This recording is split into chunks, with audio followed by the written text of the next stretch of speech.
The only reason the flow is vegan is the glow is beacons and remote control. Ken Coleman is the latest in our army of great reporters. Ken Coleman, great stuff. Thanks. I want to dive right into your background.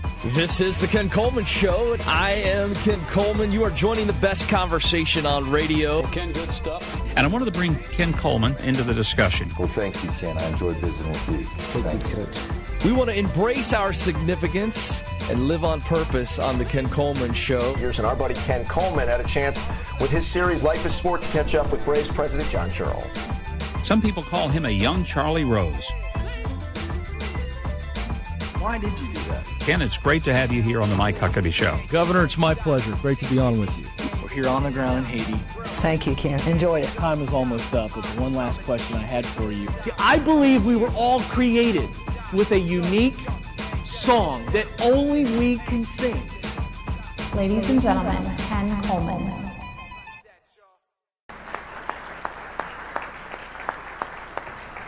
That's quite an intro, but absolutely appropriate. You know, I'm so because we go back almost 20 years. I was spending a little time in quiet time this morning, and just in awe of what God has done. And Flip Benham's down here, and he could tell you some great stories. But we literally, it's almost been 20 years, Flip, since I first met your boys. And you understand, in college I'm about $148, and I learned early on that these guys were bruisers and they were great guys, and I made them laugh. I was kind of like the baseball team and football team's mascot at Liberty. And it has been said about me, and it's very true, that my mouth is much bigger than my brain. And so it was always good to have those guys around me when I would get a little too fired up, and they were there as bodyguards. And there were some great stories. But I want to say this before I get started, as I'm so proud of these guys. And don't you just appreciate the Benham boys? I mean, don't you just appreciate them? I got to tell you, folks, this is true as leaders. This world is increasingly crying out for authenticity. The real deal. And these guys are. And so I'm so proud of them for making this event happen. I'm so honored to be here. And we were talking about this months ago, and they said, we want you to come host the event. We want you to speak too. Now I'm a Baptist preacher's kid. And so I'm very comfortable in this setting. And so I started thinking about the theme and the title, because I think words matter, don't you? They really do. Words matter. What we say matters.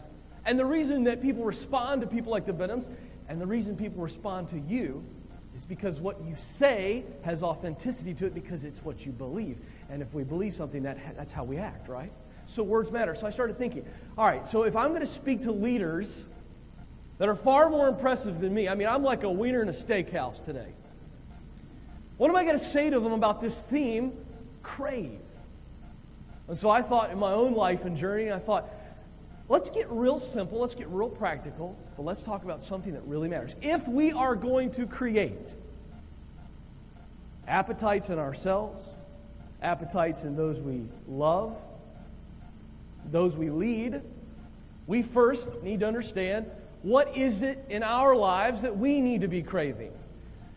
And, I've had the opportunity to interview some great people, and I've actually learned something while I'm talking to them. I'm actually listening. And so I thought, well, what could I say about the successful people? And then what could I say about this idea of developing an appetite, and how do I tie it into Crave? So I thought, well, let's go back to the beginning for me, because I did grow up in church, so I want to get to know you real quick. How many of you in this room, just raise your hand, if you grew up in church? Did you grow up going to church regularly? Raise your hand. Okay, most of you. Raise your hand, too, if you also went to a lot of church camps or Christian camps in the summer. Okay, this is great. So how many of you, like me, had this enormous amount of anxiety when you were growing up over this phrase called the will of God? Anybody? Raise your hand. You remember the phrase will of God? Right? And in my case, it was my dad. So understand, I'm not picking on my dad. And I'm not picking on pastors or evangelists at these youth camps. But it would go something like this. I'd be sitting there, and I gave my life to Christ at an early age, so I didn't have this huge rebellious streak, and I just really wasn't that backslidden. But I'd sit in church every week, or I'd be in this youth camp, and my dad would say it every week, and then I'd go to these youth camps, and the evangelist would stand up and say, listen to me, young people, don't you miss the will of God for your life. Get right with God. Hey, don't miss God's will for your life. And I remember sitting there going, okay, hello. If I've got to be right with God in order to see God's will, then I don't know what it is right now, so I must be wrong. Now, I don't know if you were like me, but I had tremendous anxiety over that because I wanted to raise my hand as the big mouth in the room would say, hey, how do I find it? I'm terrified. I'm mortified because I don't want to miss God's will for my life. Anybody else? Shake your head if you know what I'm talking about. You experience this anxiety and guilt. So the will of God, when I was growing up, it was this big, giant mystery that I was always terrified that I was going to miss. Now, let's step back for a moment. Isn't this true of millions and millions of Christians who are adults? This is true of those who are lost. Right? It's the number one question we all ask. Now, it could sound differently, but it basically sounds like this.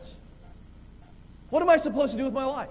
Now, at some point in our lives, we all ask that question.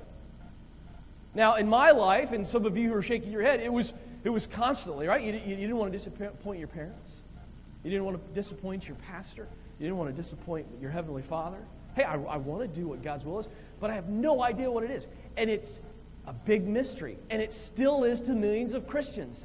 Folks, I would tell you plainly that I believe America's churches are jam-packed with people who are absolutely still as confused as I was when I was a kid. They're confused. It's a mystery. God's will for their life is a giant mystery. And here's the sad part. And some of you are in this situation. You're sitting there, and you're just waiting on God to tap you on the shoulder and say, Ken, today is the day in which I reveal to you my perfect plan for your life, and all you have to do is wake up every day for the rest of your life, and then I'm gonna do like that, what's that financial commercial where they got the green line? You know what I'm talking about. That's what most Christians think the will of God is like. They think there's going to be this majestic line that shows up one day and guides us through our life.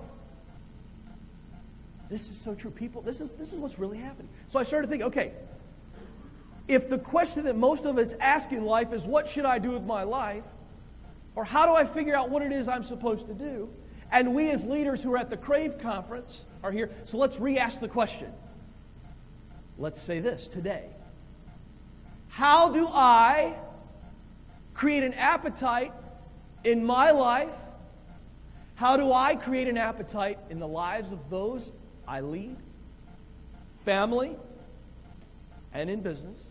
How do I create an appetite for the hand of God in my life? Right? How do I do that? Why do you think most people, by the way, are confused and they don't want to step into this question? Because it requires faith. At its simplest, folks, it requires a trust in God to let go of the wheel. But how do we get there? How do we answer this big question? Now, I think it's very simple. I have the benefit of some great mentors in my life. And at about the age of 20, I'm still wrestling with this. I have a good idea. Flip knows this. I mean, I thought I was going to run for president one day. I was a political animal. I was the real-life version of Alex P. Keaton. Is that fair? I really was. Yet, I got into business. I got into politics. I was working for the governor of Virginia at 21, but I'm still quite not sure. God, what do you have? What's the path? And I've always been terribly ambitious, which can be a good thing. But when you're ambitious, right, you're always asking the questions, what's next? What's next? Where am I supposed to go? Where do I got to be to get there? And then if you're honest with yourself, you're always asking, what is there? And so here's what I want to tell you. I think we need to reframe this will of God thing and make it very approachable for people. So I had a mentor that told me at the age of 21, Ken, you got to find your sweet spot in life. Now that's a very simple little statement. We've all heard the term sweet spot used many different ways, many different applications. But I want to use it today. How do I find my sweet spot? That's the question we all have to ask. And everybody that you know at some point has asked that question or is probably still asking it. Now, as I'm talking parents, you better dial into this because I'm going to talk to leaders, but I want parents to make sure you get this because this is huge. It's so simple, yet so powerful. The sweet spot. Let me tell you what the sweet spot is. In the words of my mentor, he said, Ken, your sweet spot in life is where your greatest strength and your greatest passion intersect. Now, I mentioned at the top that I believe most Christians are sitting around and they think the will of God is really confusing. It's not. The creator of the universe, the King of Kings, the great sculptor of all of us in this room, created in your chest and in your brain a DNA-coded sweet spot. And it's not as hard as you think to discover, and it's not as hard as you think to teach others to discover. Very simple. Let's go back. Ready? It's the intersection of your greatest strength and your greatest passion. Now, let me pick on myself for a little bit because there's a lot of material here. It's very important that we get this, folks, and this is soaked in reality. You've got to be honest with yourself, and then you have to have the courage as a leader to be honest with the people you lead. And parents, listen to me, parents. You've got to have the courage to be honest with your kids. Now, use myself as an example. Let me tell you what the sweet spot is not. On my passion line, I love the game of basketball. I mean, it is way up high on my passion line. But look at me. I'm a 5'9" white dude who can't jump over a piece of paper. If I tried to make a living playing basketball, I and my family would starve. You tracking with me? Now, let me reverse it. I believe there are people in this room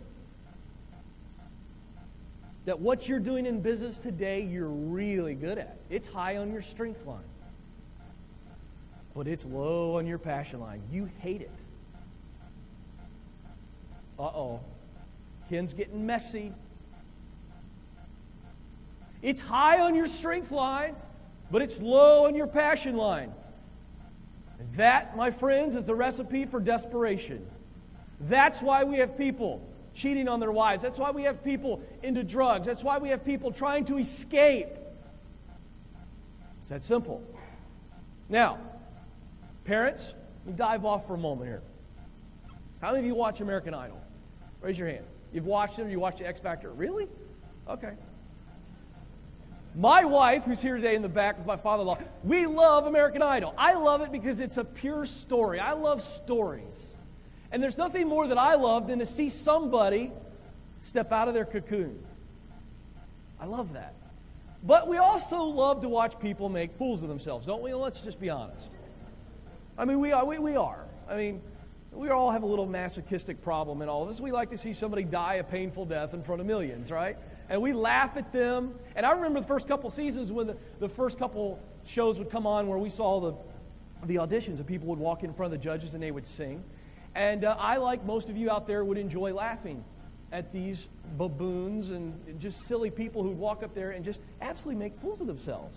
But I remember about 4 seasons in, we had our first child, and something in me clicked. And the season after we had our first child, I watched those very same episodes. And all of a sudden, I wasn't laughing at the kid. I was deeply and profoundly sad.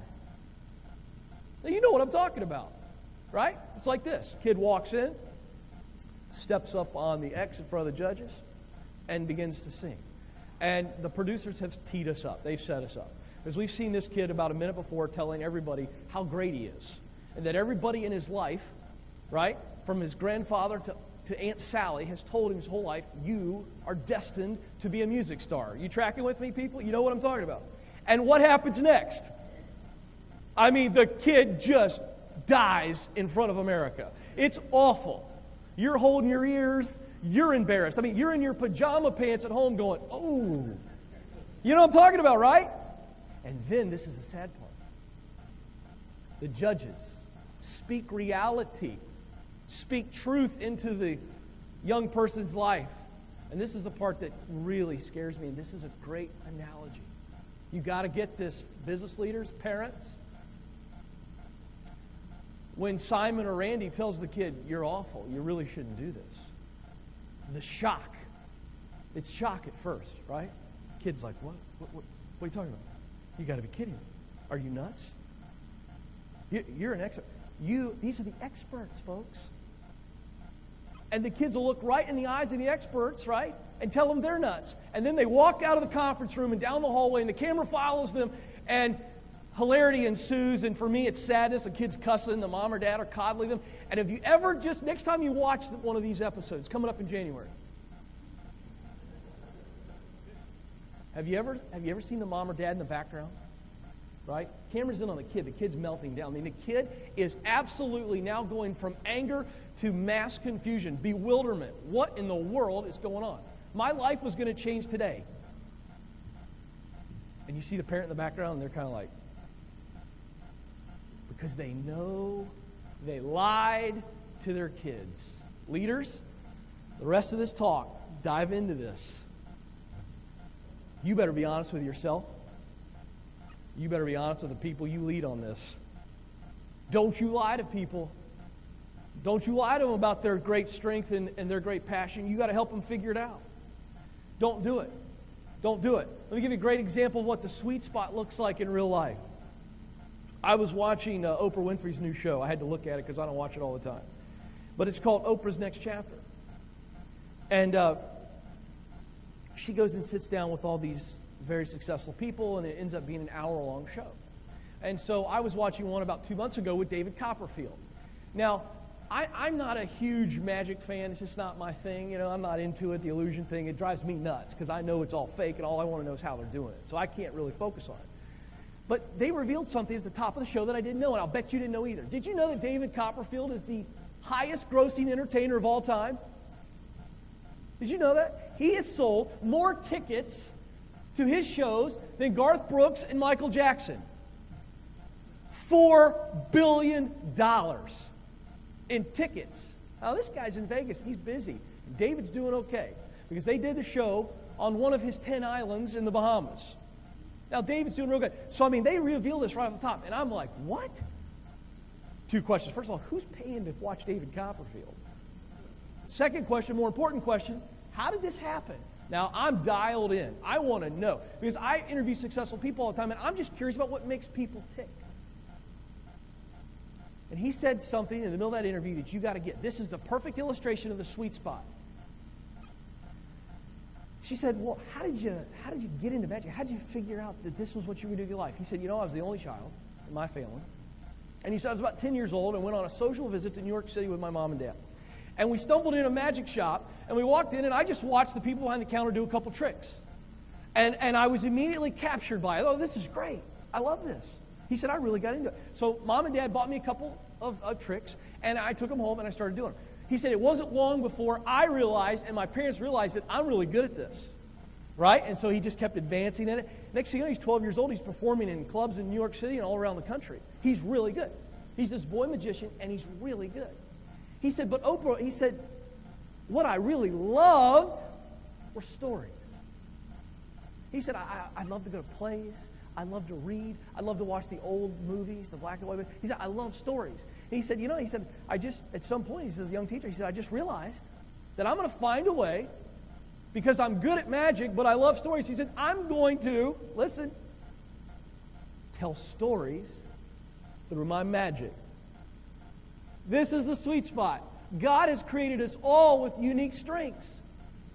And equally, He's created us all with a great passion.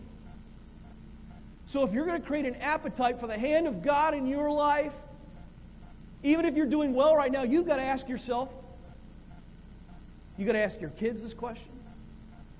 Am I doing what God has called me to do? Am I in my sweet spot? Have I found my sweet spot? Now, here's the tragedy. I believe America's churches, I said this earlier, are filled with people that are confused. I also believe the other half, sadly enough, are filled with people who actually know what their sweet spot is.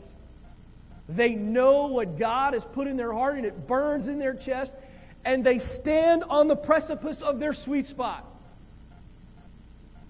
But they don't step in it. First question was, how do I find my sweet spot? You find where your greatest strength, your greatest passion intersect. But then what do I do when I find it. It's very simple. You ready? Write this down. Step in it. This is so profound. And stay there. Step in it. And stay there. Because that's where God wants us. Because when we step into our sweet spot, He now goes, oh, yes, my son, my daughter has stepped into where I want them, and now I can lead them. Because here's the thing. It's not enough to find the sweet spot. We got to step in it and stay there, because that's where faith comes in. And God begins to guide us, and He begins to do things that only He can get the glory for. One of my favorite examples of somebody who found their sweet spot, stepped in it and stayed there, is the Jeremy Lin story. Now, I'm a sports freak and I love basketball. But does everybody know the Jeremy Lin story? Happened last year with the New York Knicks. I love this story. Let me recap it if you don't know it. Jeremy Lin goes to Harvard, great basketball player, but he's playing for Harvard and he's Asian. It's true. Nobody's looking at him. I mean, guy from point guard from Harvard and he's Asian. NBA scouts, and these people don't think, right? They got a formula. Oh, he's from Harvard. Yeah, he's pretty good. But he's Asian. We're not gonna do it. So he doesn't get drafted, but he signs on with the Houston Rockets as a free agent. They cut him. So before last season started, the Houston Rockets cut him. The Golden State Warriors picked him up for a couple days, and they cut him. Then he goes to the New York Knicks. Now, folks, get this. He's been cut twice. And all he's ever heard since he left Harvard is that, he just can't make it in this league. But he knows he's a great basketball player. He knows that he loves the game of basketball. He's really good at it, and he loves it. He is in his sweet spot. And this is very important to understand, folks, and this is why the sweet spot matters so much. Jeremy Lin is on his third team. He's sleeping on his brother's couch in Manhattan. He told his brother 2 nights before he got in the first game, I'm ready to quit. I'm going to go serve God on the mission field. I'm ready to quit. Now, get this, people. It's not enough just to find your sweet spot and step in it. You got to stay there, because this will happen. Life's detours and roadblocks will come. The evil one is the author of those. He wants to get you off of the road. If you know your sweet spot, and you know it well, and you have the courage to stay there, when the detours of life come, when Jeremy Lin got cut twice, he didn't quit. He took the detours. He got right back on the path, and he's with the New York Knicks. Here's what happens. Mike D'Antoni, the head coach, loses 2 point guards. They're playing terrible. You know how the Knicks fans are. They're booing everything. They walk in the gym, they're booing them. He's desperate. So in one game, he looks at Lin on the end of the bench and says, Jeremy, get in the game. Jeremy goes in, and the rest is history. Do you think, folks, that Jeremy Lin just figured out how to play that night when he got put in the game? Do you really? I mean, was it just some sort of magical thing where Jeremy Lin just said, oh, this is my big moment. I got to figure out how to play basketball. No! He was a great guard, and he loved the game of basketball. And when he got his chance, he stepped into it, and he made it happen. Let me tell you something that drives me nuts. This is off topic in what I was going to say, but I want to share this with you. I hate the colloquialism, the little phrase we all use, oh, he's in the right place at the right time. Drives me nuts, Flip. You ever heard anybody say that? Something good happens to somebody, and what do we say? Oh, he's in the right place, right time. Like it's mystical, right? Oh, he's in the right place, right time. I don't know how that happened. It's crazy. Just hope I get there someday. I reject that. That's garbage. Think about that reasoning if you follow God. If you know what your sweet spot is. If you believe the Creator of the universe has given you a great strength and a great passion to use that strength. How do you buy into that garbage? So I said this on my radio show, and I tweeted it, and people went nuts. By the way, you can follow me on Twitter, @KenColeman. The way we should say the phrase now is, when something like that happens, and you're at a party and you hear somebody say that, oh, he's at the right place, right time. I don't know, crazy stuff. No! Say, no! He was in the right place, and the right time happened. That's how we should say it, because, folks, this is so true. If we are not in the right place, our sweet spot, if we're not in the right place, the right time will never happen. Just preach that on Sunday. It'll freak people out. Hey, people. Hey, employees. Hey, leaders. If you don't have your people in the right place, the right time for them to step up and perform will never happen. If you're scratching your head as a leader, I just don't understand why so-and-so can't make it happen. Because they're probably not in the right place. It's simple. Don't make leadership so difficult. If we're not in the right place, the right time will never happen. It's guaranteed. And God, I believe, is just sitting up there sometimes chuckling as this almighty wise Father going, why can't they get this? Just get in the right place, and then I'll step in.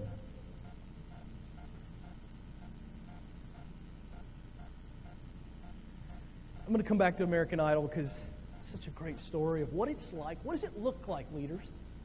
Parents, what does it look like? Individuals, what does it look like when we are walking and living in our sweet spot? When we have created the appetite for God's hand to guide us, to push, to pull, to stop us. What's it look like? Last season of American Idol, she was a finalist, little blonde-haired gal, she's about this tall, little teeny thing. Her name was Holly Cavanaugh, and she was from the Northeast, somewhere up in the Boston, Massachusetts area, had this thick accent.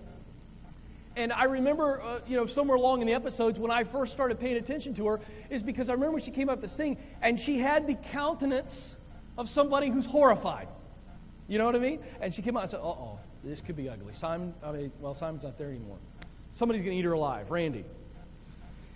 And she looked at the camera, and she's kind of doing this number, and she's just got this body language like this. And then it was her time to sing. The music came on. And I got to tell you something. I can't remember ever seeing a physical transformation, the biochemistry of one person change as much as this little gal, Holly Cavanaugh. And it was in one of the rounds where she's on the stage, live audience, the music starts, and this timid little girl, the spotlight comes on, and when she began to sing, she just transformed. And she's hitting these unbelievably powerful notes. And she's moving me at home. And she's moving the audience live.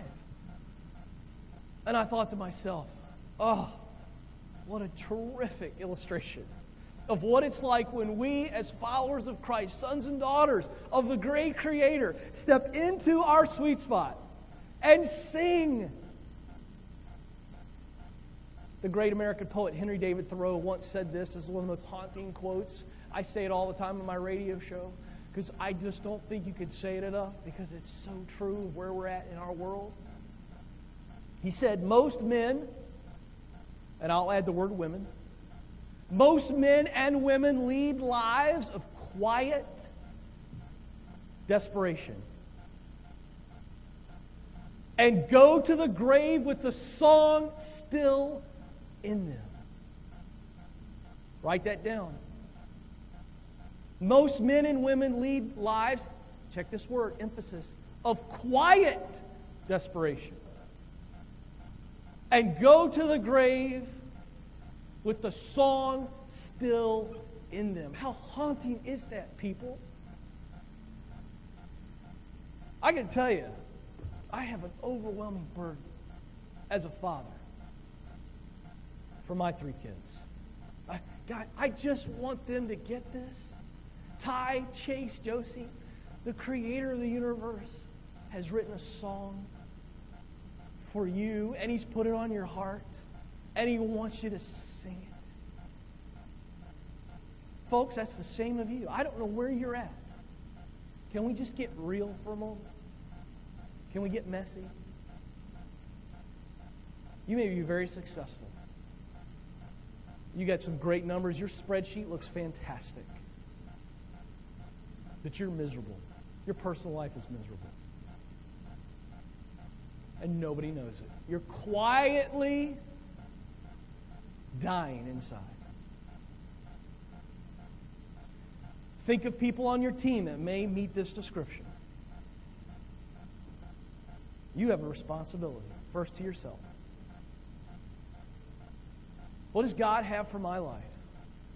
What is the sweet spot that God has created for me? I got to get there.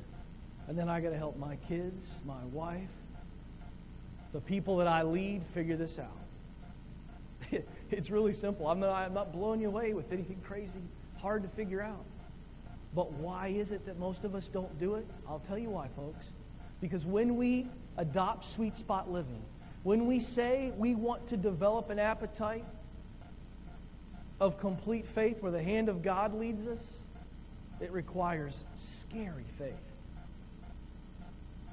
Now, it also provides wonderful confidence that even though we don't know what's around the corner, that God knows, and we're in our sweet spot, and when we step out into space, God goes, oh, yes! Now I can move because I will get the glory. Everybody knows Coleman couldn't author this. Do you think for a moment, folks, that when I had Dan Cathy, the CEO of Chick-fil-A, on my little radio show, 2 to 4 on Saturdays, you can listen to KenColemanShow.com. I learned all that from John Maxwell. Some people have been at some Maxwell events. Guy figures out a promotion in every little sentence. Do you think that I had any sense that I was going to get national recognition? Heavens no. I'm fighting frustrations of being away from my family, who I love being with on Saturdays. All of you are doing fun stuff on Saturdays. I'm chasing the dream. Now, I love radio. I love it. But I got Dan Cathy on my show. It's a Father's Day weekend, and so I asked him about the fatherless crisis in America, something that I'm very, very passionate about. And he, at the very end of his answer, takes what some would say a right turn, but he just addresses gay marriage. It sits dormant for a month. He then makes some comments to the Baptist Press. A prominent gay blogger picks up those comments and does a little internet research. The one answer from Dan Cathy, and puts it, I didn't even ask you about gay marriage, just puts the answer on the web. I get a phone call the next morning, dude, from my web guy. Dude, your website's blowing up. You're on the Huffington Post. What? Oh, you're on the Huffington Post gay page. Oh, well, that's fantastic.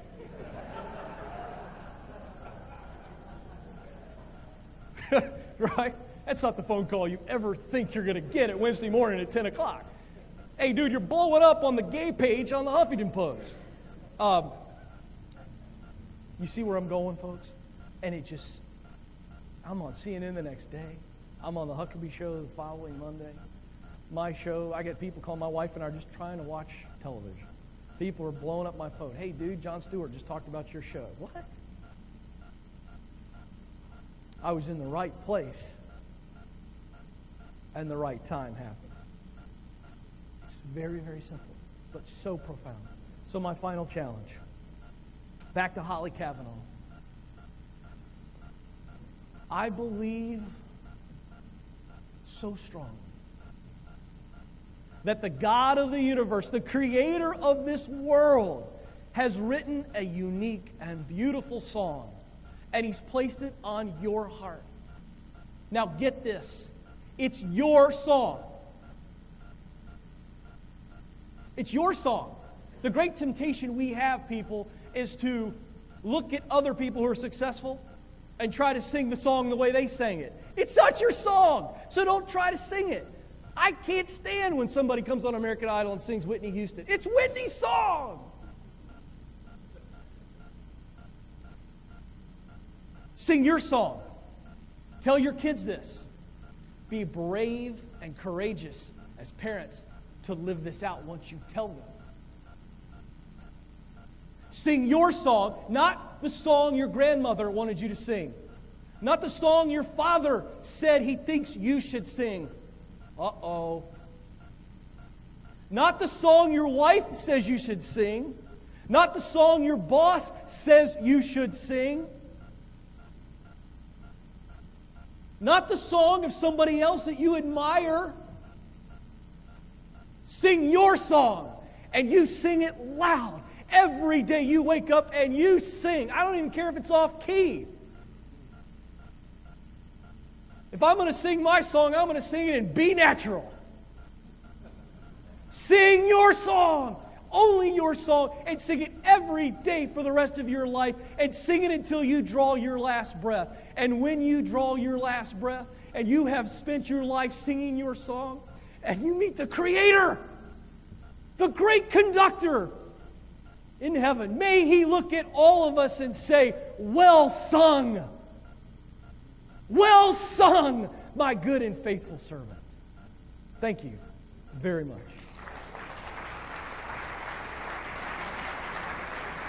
Stay up here with us. Ken, that was awesome. You know, a little background with Ken being, you know, the right moment happening. I can remember Ken, when we got out of college, he and our buddy Gabe Lyons, the four of us, kind of went our separate ways. I went with Boston, Jason went with Baltimore.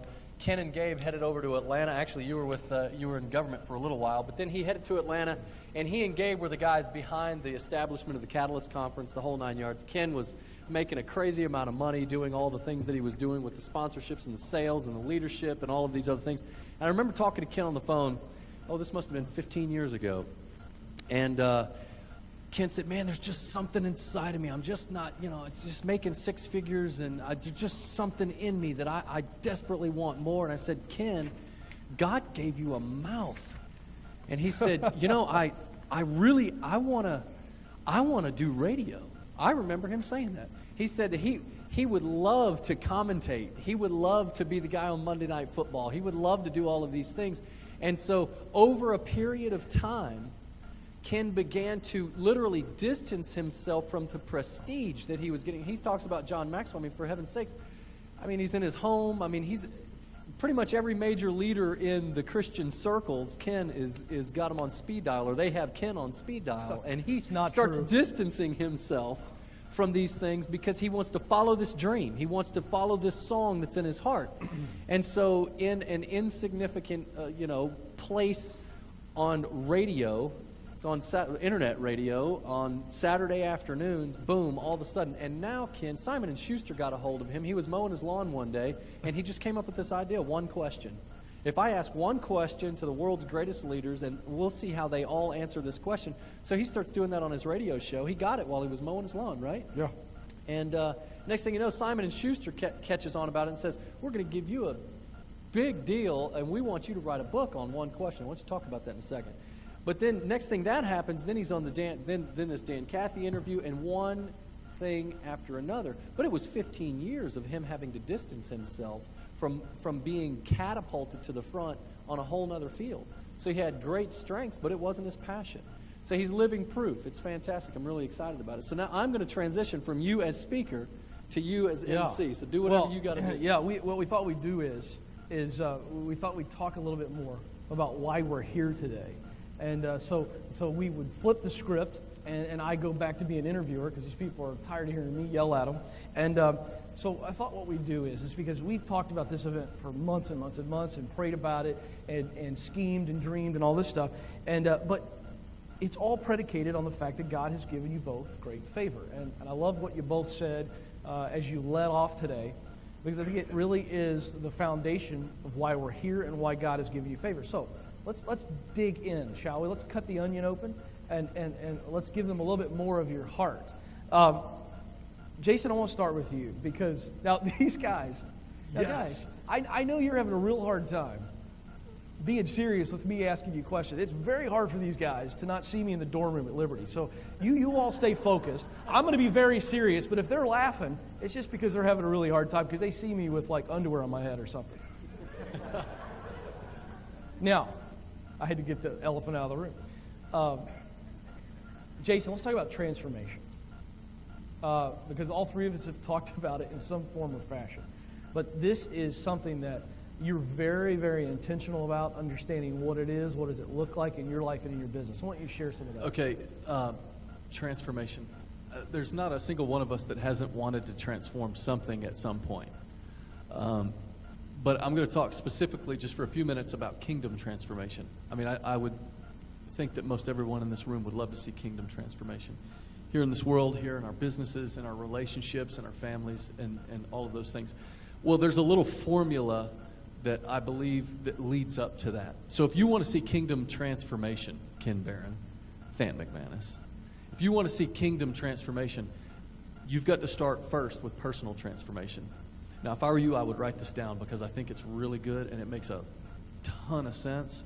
But just track with me. It starts with personal transformation. You can't be concerned about slaying the dragon without until you slay the dragon within. So you start with personal transformation, just what Ken talked about. Quiet desperation. Let's start winning those battles. When you've experienced personal transformation, at first it starts in your heart with the salvation of Jesus Christ, and secondly it moves into your head so that you're familiar with your brand new identity. The problem is that our brains oftentimes are slow to catch up with the new identity that we have. All the while there's an enemy trying to keep us from realizing who we truly are. So it starts with personal transformation. When you've experienced transformation personally, it makes you a producer. So personal transformation to a productive lifestyle. You are not a consumer, you are a fountain and not a drain. In every area of life that you are in, you are producing. I'm not worried about consuming, I'm producing. In the same model of a covenant. When I made a covenant with my wife, my covenant was, for better, for worse, I give you my all, regardless of whether or not you give me your all. That's what covenant says. Now, contract says, you give me your all, I'll give you my all, and if you don't give me your all, I won't give you my all. So a contract is based upon mutual distrust or mutual shielding. A covenant is based upon mutual trust or mutual yielding. And that's what producers do. So you start with personal transformation, you move into a productive lifestyle. Thirdly, you become a value creator. Everywhere you go, you are bringing value. You are bringing value. When you're a producer and not a consumer, you can't help but to create value. You're creating value, you're causing value. Other people are beginning to become valuable simply because they're getting the appetite for this value creation. So then again, I'm going to continue to repeat this. Personal transformation, productive lifestyle. Producer, not a consumer. You're a value creator. Now, what happens when you're a producer, not a consumer? You've been winning the battles within, and you're a value creator, is fourthly, profit. Profit will chase you down. Now, for some of you that scared you, I'm not just talking about money, although money would be a form of profit. Profit to a business is like air to a lung. If I'm going to race against Ken from here to Concord, my goal is to not outbreathe him. My goal is to beat him to the finish line. So for a business to focus on profit maximization is like me sitting there going, all right, Ken, let's go. It doesn't make sense. You've got to have a goal. You've got to have a bullseye. And then again, you find that when you find out who you truly are. So personal transformation leads you to a productive lifestyle. You're a value creator. Profit chases you down. You have when you're a producer and not a consumer in your marriage, and you're bringing more value to your wife than you're expecting her to give to you, or your husband than you're expecting him to give to you, guess what? You have a profitable relationship. And that profit will chase you down, and you don't have to run from it. And fifthly, that leads to sustainability. Personal transformation, productive lifestyle, value creation, profit, sustainability. In the same way that if I were to run from here to Concord against Ken, if I never breathed once, if I had to hold my breath the whole time, it's not going to work. I'm not going to get there. It has to be sustainable. And you have sustainability. And when you're sustainable and you are a value creator, you're living a productive lifestyle, you're winning the battle within, personal transformation, then that leads to kingdom transformation. That's when you will begin to see transformation in your corporations, your family, your home, and your country. Great stuff. Very, very practical stuff. I want to talk about temptations. When you have success and favor, you touched on it. And you and I last night down here at this table, we were walking through and envisioning what God would have us do today. We were talking, and you talked about the golden calf. And you started talking about that story. And I just felt, oh man, business leaders need to hear that. Because the temptation of the golden calf, that's the lead-in. That's what we all face. I want you to unpack that. Well, Jason and I, having read the scriptures for years, reading the Bible is much like looking at a 5D random dot stereogram. Now, that's the big word for the the picture with the dots all over it, and you can't see the picture until you hold it away from your face and your eyes begin to cross, and all of a sudden the picture comes out. Over years, you begin to start seeing things that I believe God wants you to see as the Holy Spirit begins to reveal things to you. And something that was revealed to me a couple of years ago as I was reading in the Scriptures, in Matthew chapter 6, the Lord is speaking, and he says, don't worry about the lilies of the field or the birds of the air. Don't worry about what you're going to eat or what you're going to drink or what you're going to wear. But seek ye first the kingdom of God, and all these things will be added unto you. Well, that promise in the Scriptures in the New Testament, which is great for a provider of a family with 5 kids, is the same promise that God gave the nation of Israel when they left Egypt. When they left Egypt, the Lord said, your shoes will not wear out, your clothes will not grow thin, I'll give you water out of a rock and manna from heaven. So all of their immediate needs were covered as they left Egypt and headed into the wilderness. But the interesting thing about the nation of Israel leaving Egypt is they left a wealthy nation. They left Egypt, and Egypt literally handed them the wealth of Egypt. And as they went into the wilderness, they went into the wilderness rich. Now you have to ask yourself, what was that for? Because, I mean, a golden earring and a diamond ring and you know, all of the acacia wood and the scarlet yarn and all these things meant nothing to them in the wilderness until God laid it on Moses' heart and said, I want to build a tabernacle so that my glory may come among my people, that the nations that you will dispossess will see my glory. Now, that's what's interesting. And at that time, Moses then said, we are going to erect a tabernacle. They began to take all of the wealth that they had and pour it at Moses' feet. As a matter of fact, it says in the spirit of his power, they volunteered willingly in the book of Psalms. They gave so much that they had to say, okay, no more. And they built a tabernacle, and we know what happened. The Shekinah glory of God fell, and it says that the glory of God dwelt among the nation of Israel. And that's what's interesting. Now here's the funny part of that. Just a few months prior to that, something else happened. Aaron said, well, I don't know where Moses has gone. He was on Mount Sinai getting the 10 Commandments. And the people said, well, good grief. We're waiting. I mean, come on, it's day 39. He said he was, I don't know how long he's going to be gone. Little did they know that a day later, Moses was coming off the mountain. And they threw their wealth into a pot. And they melted it and shaped it into a golden calf. So we find that the wealth of Egypt that God gives to us, that may be in the marketplace in some realm. It may be a financial or even influential wealth in the political realm. Who knows what it may be. But if we're impatient, we can take the wealth that God has given to us and erect a golden calf. Next thing you know, we're worshiping it. And we've totally missed bringing God glory with our company because we were impatient, because we were tempted and we didn't have our focus on God. Now, like what Ken said is you stand at the cusp of singing your song at the midpoint where your greatest strength and your greatest passion intersect. When you're standing there, now be patient and let God show you what he wants to do with you. When you get impatient, trust me, you will erect a golden calf. And Jason and I have done this in our own business. The Lord has convicted us, just very practically, a very practical area of our company was when we started to gain success, 2004, 2005, 2006. We really wanted to be real estate investors. So what Jason and I did, we started taking good chunks of money and just plunging ourselves into debt to buy investment properties, to flip houses and do all these other things. God never told us to do that. But we went ahead and just did it. And then we threw a ton of money in the stock market just blindly. We took a gamble on a spread trade. I didn't have Colby Foster with me at the time. But I took a gamble on a spread trade and I started doing stupid things. I lost it all. We lost it all in one night. And the Lord convicted us and said, you have taken something I had given to you, and I had a purpose for it. But you had erected a golden calf. And now it's gone. So we asked God to forgive us, and the Lord is a redeeming, reconciling God. And he's brought it all right back. And the Lord keeps moving us forward, and we are destined now, God, whatever it is, we want to bring you glory with whatever you give us to do. That's so good. That's so good. The temptation, The temptation is to not wait on God's timing. So Hey, good. can I piggyback on that for 1 second? Listen, it's your event. You can do whatever you want to do, and you're bigger than me. Your check's going to bounce, by the way. Let me say this real quick. And this has to do with temptation, but it also has to do with going back to blurring the line between business and ministry. And I want to say this.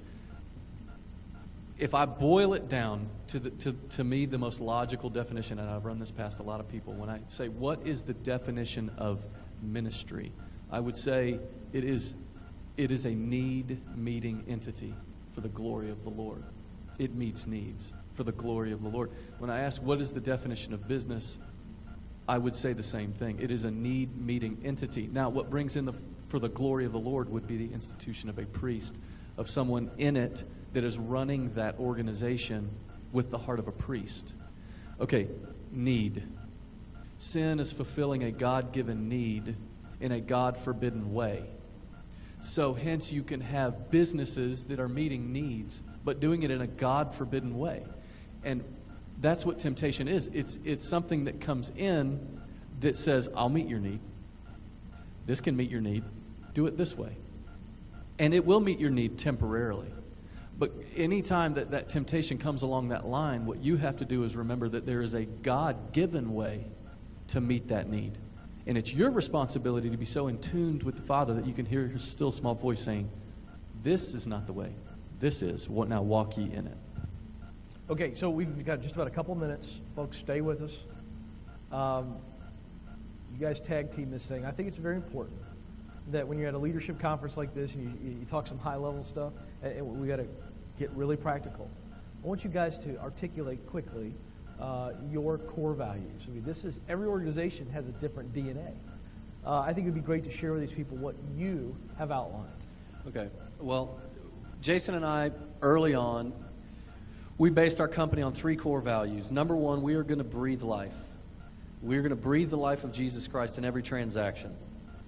That's honesty, integrity, diligence, faithfulness, kindness, gentleness, self-control. All of these things that are the fruits of the Spirit. We are going to breathe life. In Ezekiel chapter 47, and some of you may pull me aside and say, man, you really got preachy. I apologize. I didn't mean to get preachy, but it's what's inside us. In Ezekiel chapter 47, Ezekiel saw a vision of the river of water flowing out of the temple of God. Now it flew out, and it said, along the banks of the river, trees grew strong and bore fruit. Then it said, and men began to fish out of the river, and the river went into the salty area and made the salt water fresh. Now that's what it means to be in business, or in, well, it's neither one, business or ministry. It's completing your assignment. You are to breathe life. You are to be that river of life wherever you go. Secondly, to be faithful in the little things. Obviously, David's story of being faithful with the lion and the bear is very important. The Bible says in the New Testament, if you're faithful in little, you'll be faithful in much. But if you're not faithful in little, you will not be faithful in much. Just like when he talked about Jeremy Lin. When he got tapped on the shoulder, Jeremy Lin, all those thousands and thousands, probably millions of layups and free throws and suicides that he would run on the basketball court, all came to play at one moment in time. And we don't know at the end of our lives if we're going to get 1 moment, 10 moments. We don't have a clue. All we know is we've got to be faithful in the little. So we want to breathe life. We want to be faithful in little. And then the last one is we want to produce value. And we say it this way, produce more in value than you take in pay. We work according to our ability, not according to our pay. Here's how this works out in real estate. And Nisa and Trisha and the others, Phil, you'll appreciate this. I don't care if I'm getting a $600 commission, though I would appreciate if you'd give me some larger properties. I don't care if I get a $600 commission or a $6,000 commission on a property. We're going to work that property to our ability, not according to our pay. And if you start putting that in your employees, trust me, your company is going to be breathing life, and you're naturally going to be faithful in the little things. And so those are our 3 values: to breathe life, be faithful in the little things, and produce value. All right. Yeah, it's the speck of sand in your shoe that won't stop you from running a sprint, but it will destroy your foot in a marathon. So it's the little things. It always comes back to bite you. And so that's one of our biggest things is, hey, be faithful in the little. You're completing the work. You're completing the work. You're completing the work. So if I were to walk up to two men who are working downtown here in Charlotte on one of the high rises that's being built, and they're both mixing concrete, I can go to one and say, "What are you doing?" And he says, "I'm mixing concrete." In about 15 minutes, we knock off for lunch. I go to the next one and I say, "What are you doing?" And he says, "I'm building a skyrise." So two exact same positions, but they see them differently. The one who's building a high rise, he's going to be faithful to continue because he knows that if he doesn't mix that exactly right, it could compromise the foundation. When the foundation is compromised, the whole thing will come down. It's faithfulness in the little.